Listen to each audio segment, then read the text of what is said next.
ওদের মতো এগিয়ে যেতে পারি। তো চলো আজকে ভিডিওটা দেখতে থাকো। তো এই যে সকাল সকাল উঠে আগে সমস্ত বাসি কাজ সেরে নিচ্ছি। আজকে অনেকটা ভোরে উঠেছি জানো তো, আজকে 4টের সময় উঠেছি, যেহেতু সোনার পাপা গেছে কলকাতা গেছে, সেই জন্য 4টের সময় উঠতে হয়েছে। 4টের সময় উঠে অবশ্য কাজ করিনি, উঠে করে শুয়েছিলাম।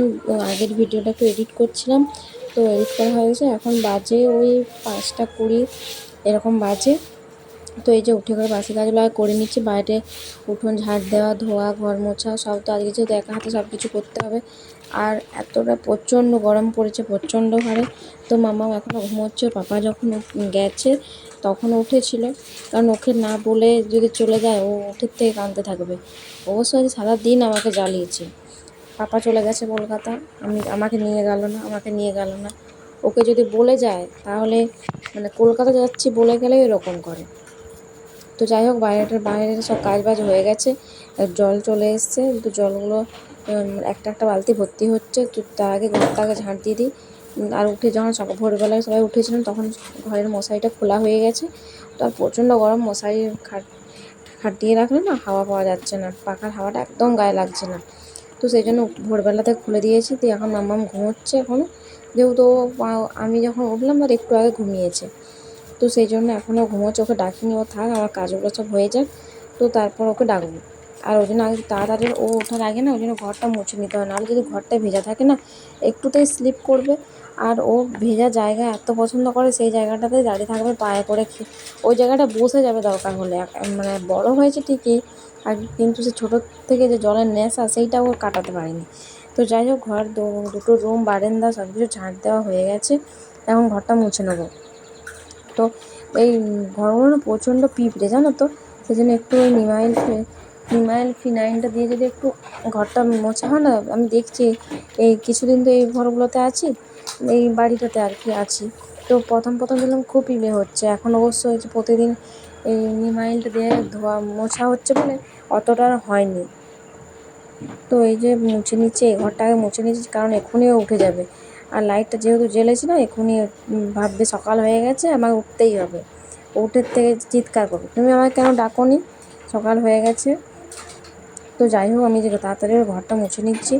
এই ঘরটা মুছে এবারে লাইটটা বন্ধ করে কপারটা দিয়ে দেবো হালকা করে, আর তারপর ওই ঘরটা বারান্দাটা মুছে নেবো।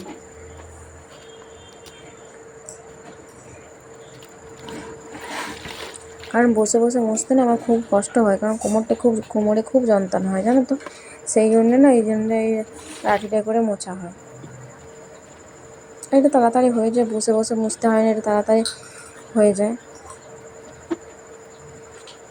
আর ঘরে রোদ ঢুকে গেছে, দেখছো এখন বাজে 6টা। তো ঘরে একদম রোদ চলে এসছে, আর 6টার থেকে কি রোদ, বাপরে, যেমন থাকা যাচ্ছে না। তো যাই হোক, এই যে সব ঘরের ধোয়া মোছা সব কিছু হয়ে গেছে। এখন যাচ্ছি জলগুলো ধরতে, একটা করে বালতি ভর্তি হবে, একটা করে নিয়ে আসবো। এখনও পর্যন্ত চা খাইনি জানো তো। আগে এই সব বাইরের কাজগুলো করে আরামসে বসে বসে চাটা খাবো। তারপরে দেখি বালতিগুলো ভর্তি হচ্ছে, তারপরে একটা যেহেতু ভর্তি হতে সময় লাগে, সেই জন্যে আমি এদিকে চলে এসেছি। আবার ওর পাপা জামা প্যান্ট ছিল, সোনার ছিল, আমার ছিল, 3জনেরই ছিল, সেগুলো সব কেচে নিচ্ছি। আর ওই কুয়োতলটা তো একটু পরে এত রোদ হয়ে যায় না, ওইখানটা বসে কাচা যায় না। আর আমি এখনও এতদিন এখানে আছি, আমি এখনও পর্যন্ত ঠিকঠাক কুয়োতে জল তুলতেই পারিনি। আমি যখনই কাচতে যাই, ধুতে যাই, কিন্তু আবার ঠিক জামা ভিজে যায়। সবাই কি সুন্দর জল তুলে কুয়োর থেকে, না আমি পারি না। তো এই যে জামা কাপড় ভিজিয়ে জল টল ধরে এখন আরামসে বসে বসে চা খাচ্ছি। আমার কাছাকাছিও সব হয়ে গেছে, আর আমার নাইটিটা পুরো ভিজে গেছে। তো যাই হোক, তখন থেকে নাইটিটাও চেঞ্জ করার আমি সময় পাইনি, ভিজে নাইটিটা পরেই ছিলাম। দিয়ে বিছানাটা বাগালাম, সোনাকে বই পড়ালাম, মানে ওকে পড়তে বসিয়েছিলাম। আর ওকে তারপর ওর একটা কাজ, ওর বাসি জামাটা ছাড়লো আর করলো, একটার পর একটা কাজ হচ্ছেই। তো তারপরে এই যে আমার স্নান হয়ে গেছে, পুজো হয়ে গেছে। এবার আমি চুলটা ছাড়িয়ে নিচ্ছি, কারণ আমি এই সময় যদি একবার চুলটা যদি না ছাড়াতে সময় পাই না, আবার সেই বিকেল মানে কী বলবো। তারপরে এক্ষুনি সোনার ম্যাম আসবে সোনাকে পড়াতে। তো এদিকে 2টো ডিম সেদ্ধ করতে দিয়েছে, আমার জন্য একটা, সোনার জন্য একটা। এখন বাজে ওই আটটা বাজতে 5 কি 8টা বাজে। তো এই যে ডিমটা সিদ্ধ হলো, দিয়ে ডিম ঠান্ডা হলো, আমারটা অবশ্য খাওয়া হয়ে গেছে, মামারটা খাইয়ে দিচ্ছি। মামামকে যখন খাওয়াই তখন 9টা বেজে গেছে। তার আগে ওকে আমি জল চিনি মুড়ি খাইয়েছি, কারণ প্রচণ্ড গরম, সেই জন্য আর অন্য কিছু দিয়ে খাওয়াইনি, জল চিনি মুড়ি। তো এদিকে ভাতটা বসিয়ে দিচ্ছি, আর ফ্রিজে মাছ ছিল কালকে, সেগুলো বার করে একটু ভেজে নেবো, কারণ কাঁচা মাছটা ছিল না, ভাজা মাছটাই রাখা ছিল ফ্রিজে। তো আজকে যেহেতু দুজনে খাবো, আমি আর সোনা, সেই জন্য বেশি কিছু রান্না করবো না, জানো তো। শুধু একটু আলু পোস্ত করবো, ভেবেছিলাম ঝিঙে পোস্ত করবো, কালকে ঝিঙে এনেছিল, কিন্তু ঝিঙেগুলো একদম মানে কি বলবো, একদম কচি নয়, বুড়ো একদম বীজ। সেই ঝিঙেগুলোকে পোস্ত খাওয়া যায়? মানে ওটা কিছুই হবে না, কোনো তরকারিতে দিলেও হবে না, এতটাই বুড়ো। তো সেই জন্য আলু টমেটো দিয়ে পোস্ত করে দেবো। আমি আর সোনাও যেহেতু পোস্ত খেতে ভালোবাসে। আর একার জন্য কী রান্না করবো বলো তো, সবজি টবজি আছে কিন্তু কিছুই করব না, কারণ একার জন্য ভালো লাগে না। আমি তো অত সবজি টবজি এত ভেজে ভেজে খাই না। আর সোনার জন্য যদি একটু করলে হতো, ওকে আমি খাওয়াই অবশ্য সবজি, তো দেখলাম আর করবো না, থাক। একটু পোস্ত, একটু মাছের ঝোল করবো একটু পাতলা করে, আর পোস্ত, আলু পোস্ত করে দেবো, ব্যাস। তো এই যে এখন আবার টাইম করে জলটা চলে, 9টার জলটা চলে এসেছে, সেই জলটা ধোয়া হলো। তারপর আবার এই যে রান্নাটা আমার হয়ে গেছে, ভাত তো দেখলে হয়ে গেছে। তারপরে এই যে মাছের ঝোল বললামই তো, পোস্তটা যে বেটে পোস্তটা দিয়ে দিলাম, একটু ফুটলে নামিয়ে নেবো। আর একটু মাছের ঝোলটা ফুটে গেছে, নামিয়ে নেবো। এরপর গ্যাস ট্যাস মুছবো, বাসন টাসন ধোবো। আর এদিকে মেঘটা একদম মেঘলা করে রেখেছে, আর সেরকম গরম। তো মাম্মা এই যে ছোটো একটা পাখা কিনেছে, জানো তো, এটা ছোটো হতে পারে, এইটা ছোটো হতে পারে জানো তো, কিন্তু বেশ হাওয়াটা বেশ ভালো।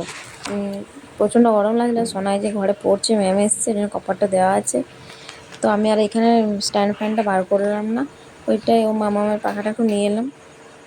তো এই যে আমার ফাইনাল রান্নার লুক আমার হয়ে গেছে। পোস্ত, টমেটো আলু পোস্ত হয়েছে, আর মাছের ঝোল আর ভাত, আর আমি আম খাই, আমার আম বা একটু টক থাকলে আমার আর কিছু চাই না। তো চলো এবার বাসন টাসনগুলো ধুয়ে নিই, কারণ আমি খেয়ে করে আর বাসন টাসন মাজতে পারি না। আর আমি ওই একটা একটা করে বাসন ধুতে পারছি, যখন অনেকগুলো একসঙ্গে হয়ে যাবে তখন বসে বসে আরামসে ধুয়ে নিই, জানো তো।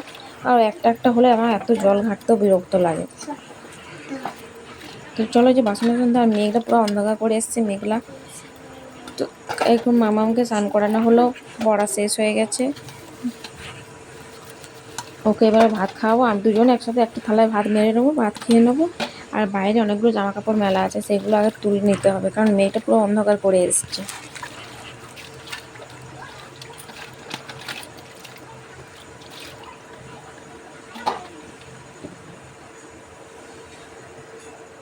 এই যে বাসনগুলো ধোয়া হলে ঝুড়িটা ওপর করে রাখছি, কারণ জলটা ঝরে গেলে তারপর ওই বাসন ঝুড়িটাতে, বাসনের খাঁচাতে বাসনগুলো রেখে দিই, নাহলে এই জলগুলো না টপ টপ টপ টপ করে পড়তেই থাকে, জানো তো। আর দেখো বললাম না বৃষ্টি, দেখো রোদও দিচ্ছে বৃষ্টিও হচ্ছে, কি আর বলি। তো চলো ভিডিওটা এই পর্যন্তই। যদি ভালো লাগে একটা লাইক করো, কমেন্ট করো, শেয়ার করো, সাবস্ক্রাইব করো। টাটা, সকলে ভালো থাকো, সুস্থ থাকো, সব